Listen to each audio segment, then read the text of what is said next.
प्रधानमंत्री नरेंद्र मोदी ने दिल्ली में केंद्रीय मंत्री एल मुरुगन के आवास पर पोंगल उत्सव में लिया हिस्सा।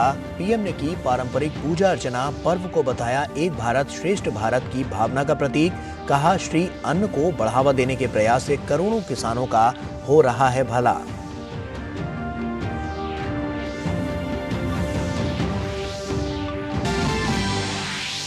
प्रधानमंत्री के आह्वान पर देश भर के तीर्थ स्थानों और मंदिर परिसरों में स्वच्छता का महाअभियान। भाजपा अध्यक्ष जेपी नड्डा सहित केंद्रीय मंत्रियों, मुख्यमंत्रियों और गणमान्य हस्तियों ने किया श्रमदान। 22 जनवरी को रामलला की प्राण प्रतिष्ठा तक चलेगी विशेष स्वच्छता मुहिम।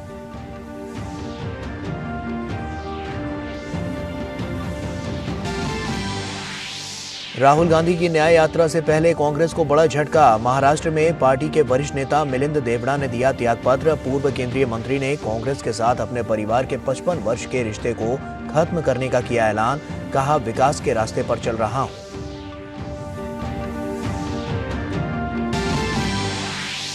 देश मना रहा है सशस्त्र बल पूर्व सैनिक दिवस। बहादुर सपूतों के योगदान को किया जा रहा है नमन। रक्षा मंत्री राजनाथ सिंह ने कानपुर में सशस्त्र बल पूर्व सैनिक दिवस समारोह को किया संबोधित। कहा, बहादुर सैनिकों के योगदान का ऋणी है पूरा देश।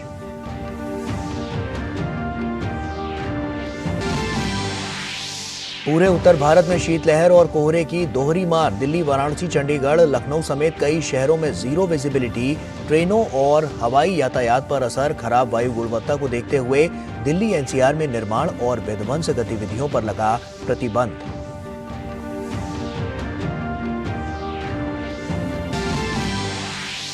सात्विक साईराज और चिराग शेट्टी की जोड़ी आज खेलेगी मलेशिया ओपन का पुरुष युगल फाइनल में सात्विक चिराग का सामना चीन की जोड़ी से।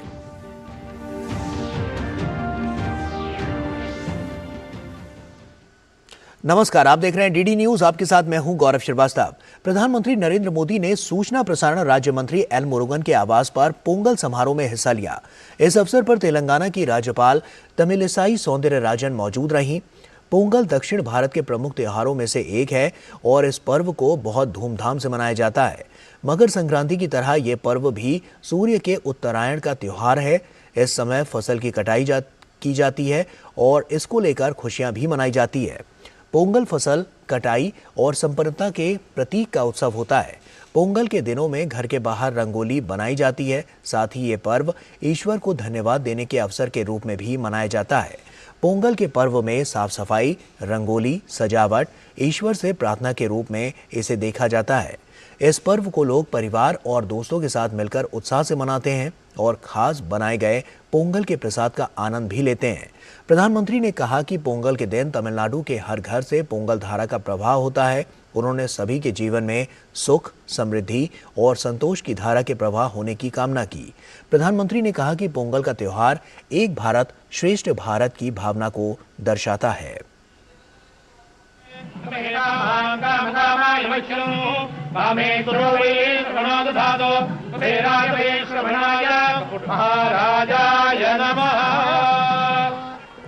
नीराजनं संदर्शयामि।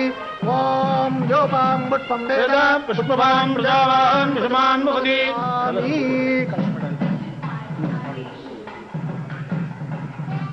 ओम भास्कराय विद्महे महाविद्युताय धीमहि तन्नो मंगलदेवताभ्यो नमः।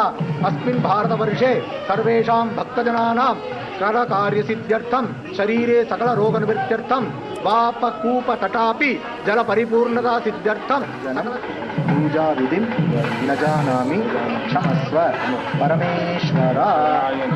मकर संक्रांति देवताभ्यः छाया। पोंगल के अवसर पर तमिल महिलाएं अपने घर के बाहर कोलम बनाती है। सबसे पहले वो आटे का इस्तेमाल करके जमीन पर कई डॉट्स बनाती है और एक बार जब सारे डॉट्स बन जाते हैं तो हर एक का एक अलग महत्व होता है।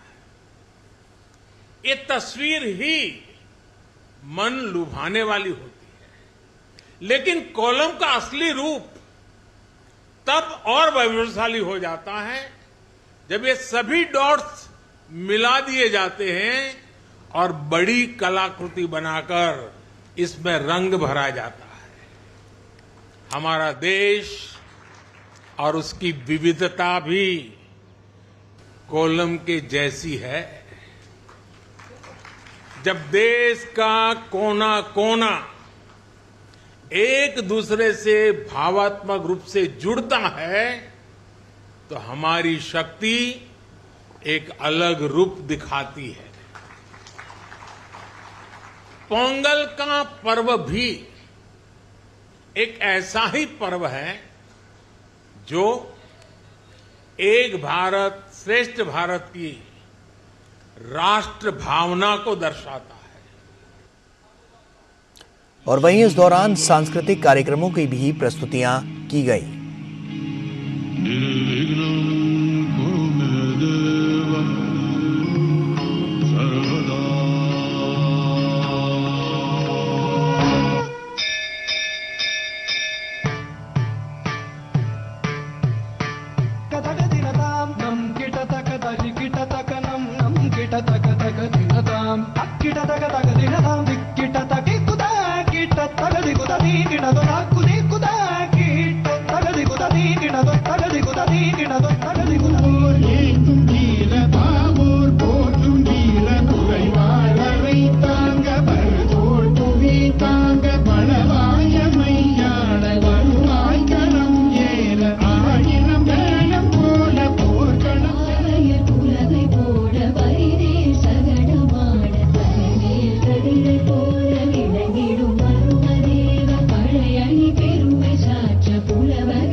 और प्रधानमंत्री मोदी ने कहा कि पोंगल पर्व में ताजी फसल को भगवान के चरणों में समर्पित करने की परंपरा है।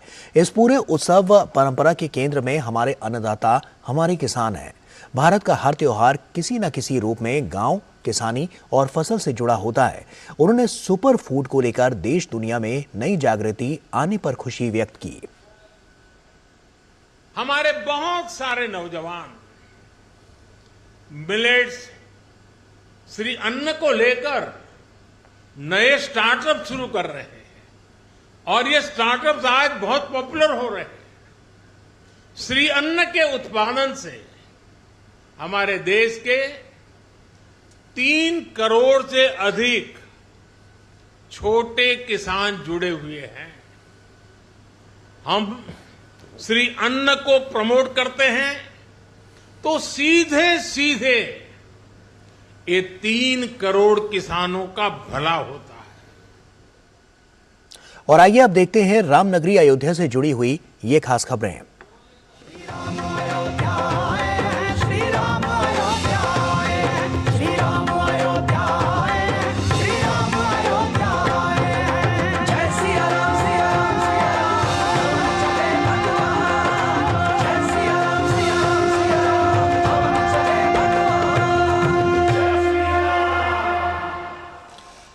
अयोध्या में 22 जनवरी को श्री राम जन्मभूमि मंदिर में होने जा रहे प्राण प्रतिष्ठा समारोह के लिए पूरा देश उत्साहित है। देश और दुनिया के लोग 22 जनवरी का बेसब्री से इंतजार कर रहे हैं। इस दिन प्रधानमंत्री मोदी के लिए भी ये दिन बेहद खास है। अयोध्या में भगवान श्री राम का भव्य मंदिर का सपना प्रधानमंत्री मोदी ने आज से सालों पहले देखा था। इतिहास के पन्नों को पलटें तो पता चलता है कि आज से ठीक 32 साल पहले प्रधानमंत्री नरेंद्र मोदी ने अयोध्या में रामलला के दर्शन किए थे। दरअसल प्रधानमंत्री मोदी कन्याकुमारी से कश्मीर तक एकता का संदेश फैलाने के लिए एकता यात्रा पर थे। जय श्री राम के नारों के बीच नरेंद्र मोदी ने संकल्प लिया था कि राम मंदिर बनने पर ही वो यहां वापस आएंगे। अनगिनत हिंदुओं की सदियों की दृढ़ता के बाद भगवान श्री राम को उनकी जन्मभूमि पर एक भव्य मंदिर में पुनर्स्थापित किया जा रहा है। श्री राम जन्मभूमि तीर्थ क्षेत्र महासचिव चंपत राय ने बिहार के मिथिला से भार लेकर आए साधु संतों का स्वागत किया। गौरतलब है कि राम मंदिर की प्राण प्रतिष्ठा को लेकर देशवासियों का उत्साह देखते ही बन रहा है। चारों तरफ खुशी का माहौल है। और भाजपा के राष्ट्रीय अध्यक्ष जेपी नड्डा ने अयोध्या में राम मंदिर के प्राण प्रतिष्ठा समारोह से पहले स्वच्छता अभियान के तहत दिल्ली के गुरु रविदास मंदिर में सफाई अभियान में भाग लिया। भाजपा अध्यक्ष ने स्वच्छता अभियान पर खुशी जाहिर करते हुए कहा कि हम सभी तीर्थ स्थलों पर सफाई अभियान में शामिल होंगे और भजन कीर्तन करेंगे। 22 जनवरी को हर व्यक्ति अपने घरों में दीप जलाएगा और राम की आराधना में हम अपने आप को समावेश करेंगे। पार्टी ने तय किया है 14 तारीख से 22 तारीख तक हम हर एक तीर्थ स्थल, मंदिर, जो भी तीर्थ क्षेत्र होगा उसकी हम सफाई भी अभियान में अपने आप को शामिल करेंगे। और ओडिशा के अंगुल में केंद्रीय मंत्री धर्मेंद्र प्रधान ने राम मंदिर प्राण प्रतिष्ठा कार्यक्रम से पहले स्वच्छता अभियान के तहत मां हिंगुला मंदिर में स्वच्छता अभियान चलाया। 22 जनवरी को भगवान श्री रामचंद्र जी की भव्य मंदिर का प्राण प्रतिष्ठा होगा। भारतीय जनता पार्टी की ओर से आह्वान किया गया है। समग्र हिंदू समाज के लोग उस कार्यक्रम की तैयारी के लिए आज से, मकर संक्रांति शुरू हो रही है, आज से लेके 22 जनवरी तक भारत की सभी तीर्थ स्थानों को पहुँचे, वहाँ उनकी स्वच्छता अभियान चलाए, वहाँ अपना सेवा दे। और वहीं उत्तर प्रदेश के मुख्यमंत्री योगी आदित्यनाथ ने अयोध्या में स्वच्छता अभियान में हिस्सा लिया। मुख्यमंत्री योगी आदित्यनाथ ने कहा, श्री राम जन्मभूमि मंदिर में होने जा रहे प्राण प्रतिष्ठा समारोह के लिए पूरा देश उत्साहित है। देश और दुनिया के लोग रामलला के दर्शन के लिए आतुर हैं। हजारों वर्षों के बाद यह अवसर आता है जब प्रभु की सेवा में हमें कुछ कर गुजरने का एक अवसर प्राप्त होता है, और हर एक पीढ़ी को नहीं होता। हमारी पीढ़ी सौभाग्यशाली है इस दृष्टि से। 500 वर्षों के बाद जब प्रभु अपने स्वयं के भव्य मंदिर में विराजमान होंगे, देश और दुनिया अयोध्या के प्रति आतुर है। कब मौका मिलता है, कब प्रभु अपने धाम का दर्शन करने का उन्हें सौभाग्य प्रदान करता है। हम सब तो सौभाग्यशाली हैं यही रह करके, और इस धाम को नजदीक से देख रहे हैं, अवलोकन कर रहे हैं, और इन स्थितियों में हमारी कुछ जिम्मेदारी भी बनती है। और जिम्मेदारी ये कि सबसे पहले अयोध्या स्वच्छ और सुंदर दिखाई दे।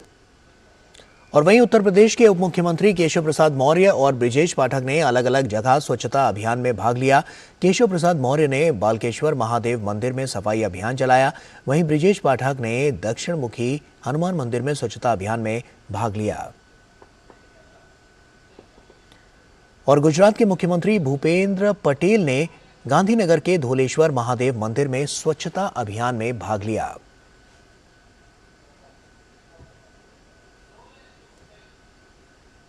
मध्य प्रदेश के मुख्यमंत्री डॉक्टर मोहन यादव ने उज्जैन के श्री राम जनार्दन मंदिर पहुंचकर दर्शन पूजन किए और प्रदेश की सुख समृद्धि की कामना की।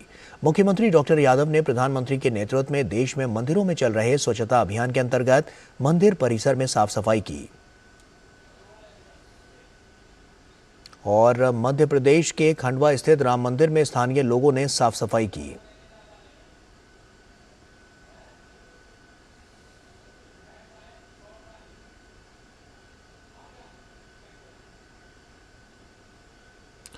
और वहीं उत्तराखंड के मुख्यमंत्री पुष्कर सिंह धामी ने नैनीताल स्थित कैंची धाम में स्वच्छता अभियान में हिस्सा लिया। एक राष्ट्रवादी मुस्लिम संगठन का कहना है कि 74% मुस्लिम अयोध्या में राम मंदिर के निर्माण से खुश हैं और नरेंद्र मोदी को भारत का सबसे सफल प्रधानमंत्री मानते हैं। संगठन का कहना है कि उसने देश में मुस्लिम समुदाय के बीच अब तक सबसे बड़ा सर्वेक्षण कराया है और इसके अनुसार भगवान राम जनमानस में छाए हुए हैं और नरेंद्र मोदी भारत के सबसे सफल प्रधानमंत्री हैं, जिनकी आवाज देश ही नहीं विदेशों में भी स्वीकार की जाती है। सर्वेक्षण के अनुसार असंख्य मुस्लिम चाहते हैं कि इस्लाम के नाम पर राजनीति कर रहे उलेमाओं, मौलानाओं और विपक्षी नेताओं का पूरी तरह से बहिष्कार किया जाना चाहिए। मंच का कहना है कि 70% मुसलमान मोदी सरकार पर भरोसा करते हैं। 72% मुसलमानों का मानना है कि विपक्ष के पास मुद्दा नहीं है और 70% मुसलमानों का मानना है कि भारत एक विश्व शक्ति के रूप में उभर चुका है। सर्वेक्षण के अनुसार मुसलमान मोदी सरकार में खुद को अधिक सुरक्षित महसूस कर रहे हैं और मोदी सरकार में सबके लिए विकास के समान अवसर उपलब्ध हुए हैं।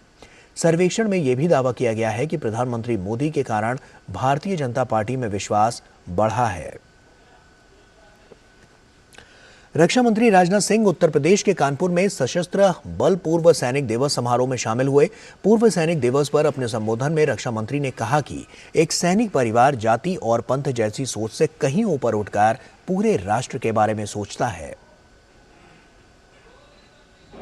इसलिए इस राष्ट्र के अस्तित्व को बनाए रखने के लिए, इस राष्ट्र की जीवंतता को बनाए रखने के लिए उसे वह नैतिक बल मिलता है जिस कारण वह मौत का भी सामना करने को सदैव तैयार रहता है। उस सैनिक का सबसे बड़ा धर्म यह हो जाता है कि मैं रहूं या न रहूं, मेरा देश रहना चाहिए, क्योंकि इस देश की निरंतरता में वह भी जीवित रहेगा और उसका नाम भी जीवित रहेगा।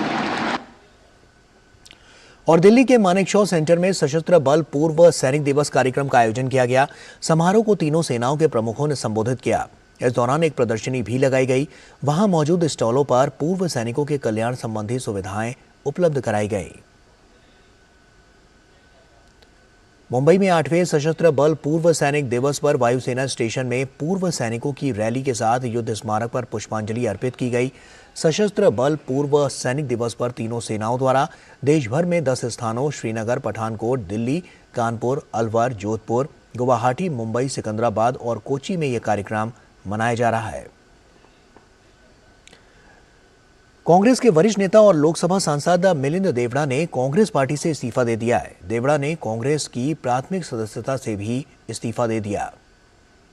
मिलिंद देवड़ा के कांग्रेस से इस्तीफे पर कांग्रेस नेता आचार्य प्रमोद कृष्णम ने कहा है कि राम मंदिर के निमंत्रण को जिस तरह से ठुकराने का काम किया गया, उसका प्रकोप पार्टी पर शुरू हो गया है। जमीनी हकीकत बताने की कोशिश करने पर लोगों को कांग्रेस छोड़नी पड़ रही है।